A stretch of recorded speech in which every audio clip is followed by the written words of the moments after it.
जय मसीह की प्रभु यीशु मसीह के पावन नाम में आज हम देखेंगे प्रभु यीशु मसीह की माता उसके दर्द के प्रति। जो यीशु मसीह को जन्म देने से पहले स्वर्गदूत उसके पास आया था और उसके कंडीशन के प्रति, उसके दुख के प्रति देखेंगे। हम पढ़ेंगे प्रभु के महान वचन में लूका की किताब 1 अध्याय उसका 46 वचन से लेकर आगे तक हम पढ़ेंगे और फिर उसकी बैक वचन ध्यान करेंगे, शुरुआत इसी से करेंगे। तब मरियम ने कहा, मेरा प्राण प्रभु की बड़ाई करता है और मेरी आत्मा मेरे उद्धार करने वाले परमेश्वर से आनंद हुई, क्योंकि उसने अपने दासी की दीनता पर दृष्टि की है। इसलिए देखो, अब से युग युग के लोग मुझे धन कहेंगे, क्योंकि उसने शक्तिमान ने मेरे लिए बड़े बड़े काम किए हैं। उसका नाम पवित्र है और उनकी दया उन पर जो उससे डरते हैं पीढ़ी से पीढ़ी तक बनी रहती है। Praise the Lord. पढ़े गए वचन पर प्रभु आशीष करे। यहाँ पर प्रभु की महान दासी जिसका नाम मरियम है, जो यीशु मसीह को संसार में लाने का कारण बनी है, उसका फर्स्ट वचन कहता है, मतलब कि 46 कहता है, तब मरियम ने कहा, मेरा प्राण खुदा की बड़ाई करता है, प्रभु की बड़ाई करता है। किस प्रभु की? जिस प्रभु को जगत में लाना है, जिसको जगत में लाना है उसकी बड़ाई करता है। कौन? प्राण। तो आपको मुझे पता है प्राण किसमें है? प्राण लहू में है। प्रभु की दासी कहती, मेरा लहू भी प्रभु को धन्य कहता है, उसकी बड़ाई करता है। और अगला वचन कहता है, मेरी आत्मा मेरे उद्धार करने वाले परमेश्वर से आनंद हुई है। कौन कहती? मरियम कहती है। और आगे कहती है, क्योंकि उसने अपनी दासी की दीनता पर दृष्टि की है। आगे लगा, इसलिए देखो, अब से युग न युग के लोग मुझे धन्य कहेंगे और शक्तिमान जो मेरे लिए बड़े बड़े काम करता है। सबसे महान बात जो प्रभु ने मेरे हृदय में डाली हुई आपसे बात करने के लिए कि मैं आनंद हुई हूं, मेरा आत्मा भी और मेरा प्राण भी खुदा का धन्यवाद करता है। कौन कहती है? प्रभु की दासी मरियम कहती है। कब कहती है? जब उससे प्रभु का महान जिब्राइल स्वर्गदूत बात करता है। हम उसके पीछे पढ़ते हैं, इसका 26 वचन पढ़ते, लिखा, 6वें महीने में परमेश्वर की ओर से जिब्राइल स्वर्गदूत नासरत में आया और उससे आकर कहता है, प्रणाम। इस वचन को ध्यान करेंगे, इसमें फिर उसकी जो मैं आपसे बोला उसके प्रति हम बात करेंगे। 28 वचन पढ़ते हैं। 28 में लिखा, स्वर्गदूत ने उसके पास भीतर आकर कहा, आनंद और जय तेरी हो, जिस पर ईश्वर का अनुग्रह हुआ है, प्रभु तेरे साथ है। ध्यान दीजिए, स्वर्गदूत ने भीतर आकर कहा, आनंद और जय तेरी हो, जिस पर ईश्वर, मतलब के दुनिया बनाने वाला, दुनिया रचाने वाला ईश्वर। बहुत से लोग कहते हैं परमेश्वर अलग है और बाकी दुनियादारी के परमेश्वर अलग है, हमारे खुदा अलग है, ईसाइयों का खुदा अलग है, या यीशु अलग है। यहाँ पर ईश्वर लिखा गया, ईश्वर का अनुग्रह तुझ पर हुआ, प्रभु तेरे साथ है।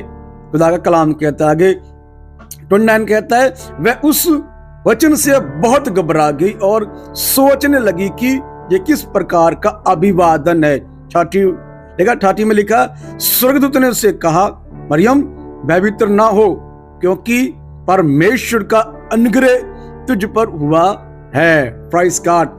प्रभु का अनुग्रह तुझ पर हुआ है। देखो, तू गर्भवती होगी और तेरे एक पुत्र उत्पन्न होगा, तू उसका नाम यीशु रखना। वह महान होगा और परम प्रधान का पुत्र कहलाएगा और प्रभु परमेश्वर उसके दाऊद का सिंहासन उसको देगा।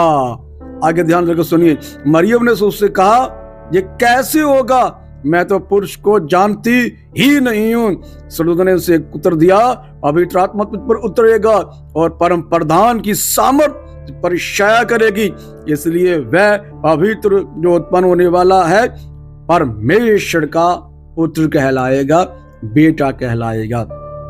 मरियम ने वाद विवाद दूत से किया है। ये कैसा विवादन है? ये कैसा परमेश्वर का स्वर्गदूत मैसेज लेकर आ गया? कहती मैं तो पुरुष को जानती नहीं। स्वर्गदूत ने फिर कहा, 3 बार स्वर्गदूत ने कहा उससे कि ऐसा मरियम 3 बार से वाद किया।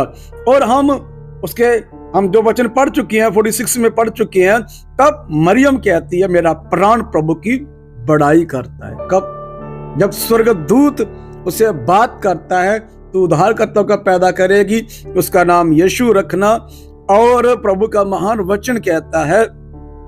फिर उसके बाद वो परमेश्वर का धन्यवाद करने लगती है, ना कि धन्यवाद करने लगती है, वरन कहती है मेरा प्राण भी और मेरा आत्मा भी अपने मालिक को धन्यवाद देता है, और अब से युगन युग तक मुझे लोग धन्य कहेंगे, और मुझे धन्य कहेंगे कि मरियम तू धन्य है। देखें, उस समय वो अपने हृदय में यह कह रही है, प्रभु का धन्यवाद करती है। लेकिन मैं आपसे बात करना चाहता हूँ, विचार करके देखिए, मैं और आप, एक कुंवारी लड़की है, आराधना करने वाली है, भक्ति करने वाली है, प्रभु में मगन रहने वाली है, वचन पर बनी रहने वाली है, और अचानक गर्भवती पाई जाए तो मोहल्ले की दृष्टि कैसी होगी? इर्द गिर्द के लोग हैं, उनकी दृष्टि कैसी होगी? मैं और आप थोड़ा ध्यान करें इस कुंवारी औरत के प्रति, कुंवारी लड़की के प्रति। इधर उधर के जो लोग हैं, गांव के लोग हैं, मोहल्ले के जो लोग हैं, उसके प्रति क्या विचार करते होंगे? या इर्द गिर्द के लोग हैं, इस कुंवारी के प्रति क्या विचार करते होंगे? कब? जब वो गर्भवती पाई गई। देखिए, जब गर्भवती औरत गर्भवती होती है, उसका पेट निकलता है, तो सभी को मालूम है पेट कब निकलता है। तो इसका पेट निकला तो मोहल्ले वालों ने किस दृष्टि से देखते होंगे इसको? एक बुरी दृष्टि देखते होंगे। लोग कहते होंगे कि ये तो एक प्रभु का नाम लेने वाली है, भविष्यता पढ़ने वाली है, भविष्यता पर टिकने वाली है, और आराधना और प्रार्थना करने वाली है, लेकिन ये गर्भवती है और कुंवारी है। मैं और आप मरियम की कंडीशन को देखिए। आज के समय की बात है, आज के समय कुंवारी गर्भवती औरत या कुंवारी एक लड़की गर्भवती पाई जाए तो उसे किस दृष्टि से लोग देखेंगे? बुरा देखेंगे। लेकिन इस औरत का हृदय देखें, इसका अंदर का इंसान देखें, क्या कह रहा है? कहता है प्रभु का महान वचन, मेरा प्राण प्रभु को धन्य कहता है, और मेरा आत्मा भी आनंद है। मेरा अंदर का व्यक्ति भी, अंदर का मनुष्य भी आनंद है अपने उद्धारकर्ता के लिए, कि उसने अपनी दासी की दीनता पर, नम्रता पर दया की है। कौन कहती है? प्रभु की दासी। मैं और आप विचार थोड़ा सा करें इसकी कुंवारपन पर। आज के समय में इतना बुरा है कि कुंवारी लड़की गर्भवती पाई जाए तो उसे गलत दृष्टि देखा था। यद्यपि एक कुंवारी लड़की, चाहे वो बुरी औरत भी हो, एक व्यभिचार करने वाली भी हो, पैसे के साथ जो व्यभिचार करती है पैसा लेकर, वो भी गर्भवती पाई जाए तो बहुत बुरा है। वो भी ऐसी वस्तुओं का प्रयोग करती है जिससे गर्भवती ना हो। लेकिन यहां पर तो प्रार्थना करने वाली है, प्रभु का भय मानने वाली है, प्रभु की दासी है, परमेश्वर का नाम लेने वाली परमेश्वर की दासी है, और वह गर्भवती हो चुकी है। और मोहल्ले की दृष्टि कैसी होगी? लोगों की दृष्टि कैसी होगी उनके प्रति? क्या लोग विचार करते हैं, अरे यार ये तो बहुत प्रभु प्रभु करती थी, बहुत आराधना करती, बहुत जबूर भजन गाती थी, बहुत ही आराधना में लोलीन रहने वाली थी, लेकिन देखिए इसका पेट निकला हुआ, जरूर अंदर में जो वे विचार करती होंगे, अंदर खाते में फलाना फलाना फलाना, आज की दृष्टि। लेकिन उसने कैसा दर्द बर्दाश्त किया होगा, मोहल्ले की बातें सुनी होंगी, लोग उससे बुलाते ना होंगे, कुंवारी कुड़ियां उसके पास ना बैठती होंगी, प्रार्थना करने मेरे लोग भी मुंह छुपाते होंगे, जो लुच्ची और बेबिचारी लोग होते हैं उसको भी, क्योंकि बुरा इंसान कितना बुरा हो अपनी बुराई उसको नजर नहीं आती, वो भी उसे कहते हैं कि बड़ी भक्तनी बनी फिरती है। लेकिन इतना दुख सहने के बावजूद भी उसने यही किया होगा कि मैं अपने प्रभु को धन्यवाद देती हूँ। कहा तो नहीं होगा कि मैं गांव छोड़ जाऊं, मर जाऊं, आत्महत्या कर लूं। इतना लोग ताने दे रहे हैं, मुझे बेइज्जत कर रहे, शर्मिंदा कर रहे हैं। देखिए यूसुफ के अंदर जो आ चुका था कि प्रभु का वचन हम मत्ती में पढ़ते हैं, स्वर्गदूत ने आगे बार बार उससे बातें की, बार बार उससे बातें की कि वो परमेश्वर की ओर से है, पवित्र आत्मा के द्वारा गर्भवती पाई गई है। यूसुफ ने कई बार बातें की प्रभु ने, एक बार दो बार नहीं, कई बार। वो मान भी गया क्योंकि वो भक्त था, वो परमेश्वर का एक दास था। मोहल्ले वाले भी जो एक बाहर से दास है या बाहर के भक्त है, वो लोग कैसे ताने देते होंगे मरियम को, और कैसे उसकी बर्दाश्त करने की मरियम की हद होगी, और कैसे कंडीशन। मैं आपसे बोल, आज के समय भी ये रॉन्ग देखा जाता है। उस समय 2000 साल पहले कितना रॉन्ग देखते होंगे इस काम को, जो कि एक लड़की कुंवारी है और गर्भवती, लेकिन तब भी उसने परमेश्वर को धन्यवाद दिया। तब भी कहती है कि मुझे चुना है परमेश्वर का धन्यवाद, मुझे उसने इस योग समझा है कि मैं कुंवारी गर्भवती पाई जाऊं और मेरे द्वारा दुनिया में उद्धारकर्ता पैदा हो। मैं धन्य कहती हूँ प्रभु को, मैं सृजनहारा को, बनाने वाले को, जिसने सृष्टि बनाई है और खुद ही मनुष्य बनकर रहा है, उसको धन्यवाद देती हूँ। मेरा प्राण भी और मैं आनंद भी हूँ खुदाबंद में, मैं मग्न भी हूँ खुदाबंद में, और युगान युग तक मुझे धन्य कहेंगे।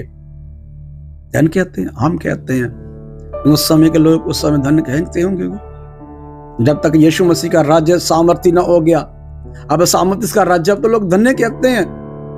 और मरियम के वसीला से वो कहते हैं यीशु के पास हमारी प्रार्थना, अभी तो कहते हैं, लेकिन उस समय क्या कहते होंगे मरियम को। इसलिए मुझे और आपको ये ज्ञान देने की, ज्ञान और ध्यान देने की जरूरत है, ज्ञान की जरूरत है कि मैं और आप परमेश्वर को कैसे धन्यवाद देते हैं। इसने दुखी के समय भी, बेइज्जत होने के समय भी, ये नहीं कहा कि मैं बेइज्जत होऊंगी, मैं शर्मिंदगी होऊंगी। आज लोग यीशु मसीह के प्रति शर्मिंदा होना पसंद नहीं करते। एक बार हम बाइबल स्टडी कर रहे थे, एक गोरा आया था, अंग्रेज था, उसकी बेटी साथ में थी। तो हमारे एक उड़ीसा का भाई था, बहुत ही इंटेलिजेंट, सेकंडों में, मिनटों में नहीं, सेकंडों में वो मेरी तस्वीर बना देता था। सेकंडों में, जो सेकंड होते हैं उसमें तस्वीर बना देता था मेरी। इतना बुद्धि था उसके अंदर, प्रभु के सेवकी के लिए आया हुआ था। और वो हमें बोर्ड पर, व्हाइट बोर्ड होता है, व्हाइट बोर्ड पर कहता किसी को समाचार सुनाना कैसा नहीं, तो जैसे पुराने जमाने में का मनुष्य का पुतला बनाती है, ऐसे करके हाथों पर गोल कतारा बना दिया, दूसरी तरफ दूसरे हाथ पर गोल कतारा बना दिया, गोल है ना, राउंड बना दिया, सिर पर गोल राउंड बनाकर उसके ऊपर आंख बना दी, ऐसे करके ना, ऐसे लाइनें कर देते हैं, और पाँव में भी लाइनें कर देते हैं ऐसा। तो बोला कि मैं इतना बना सकता हूँ, इससे अच्छा नहीं, लेकिन तुम में कोई अच्छा होगा तो ज्यादा अच्छा दूसरे को समझा सकेगा, ऐसा समझा रहा। तो हमने बोल दिया बीच में, इससे अच्छा बनाएगा। तो अच्छा बनाएगा, कोई बात नहीं, बना आओ। उसने नहीं, टीचर ने भी कहा, जो हमारा मेन टीचर था, उसने भी कहा रहने दो। तो बोला नहीं, कोई बात नहीं, बनाने दो। तो थोड़ा सा घमंड से बोल दिया, कुछ नहीं होगा। तो उसने उठा, उसने ऐसे कर बना दिया, बेस्ट या जैसे लीके मार दिया, उसी टीचर का तस्वीर बना दिया। तो हमने सभी ने सीटी बजाया ऊंची आवाज से, है ना। तो वो टीचर जो गोरा था बहुत शर्मिंदा हुआ, बहुत लज्जत हुआ, और हम बहुत खुशी मना रहे थे। लेकिन ये सब के बाद उस गोरे ने कहा कि यदि मुझे बेइज्जत होकर मेरे प्रभु को महिमा मिलती है, तो मैं 100 बार नहीं 1000 बार भी बेइज्जत होने के लिए तैयार हूं। कितना अभी तक मुझे 15-16 साल हो गए इस बात, अभी तक जहन में बैठा हुआ है कि मुझे बेइज्जत होकर मेरे प्रभु को महिमा मिलती है, तो मैं 100 बार नहीं 1000 बार बेइज्जत होने के लिए तैयार हूं। तो जिस मरियम का हृदय देखें, कहती है कि मेरा प्राण धन्यवाद दे रहा है, मेरा मन धन्यवाद दे रहा है, मेरा आत्मा धन्यवाद दे रहा है, मगन में आनंद हूं।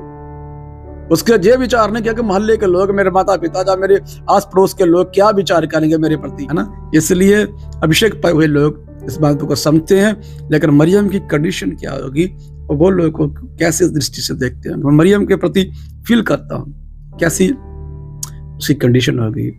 इसलिए उद्धारकर्ता पैदा हुआ दुनिया में, लेकिन मरियम बहुत धन्य महसूस करती थी यीशु मसीह को संसार में लाने के लिए, और वो कहती मेरा प्राण और मेरा मन आनंद है, धन्यवाद देता है।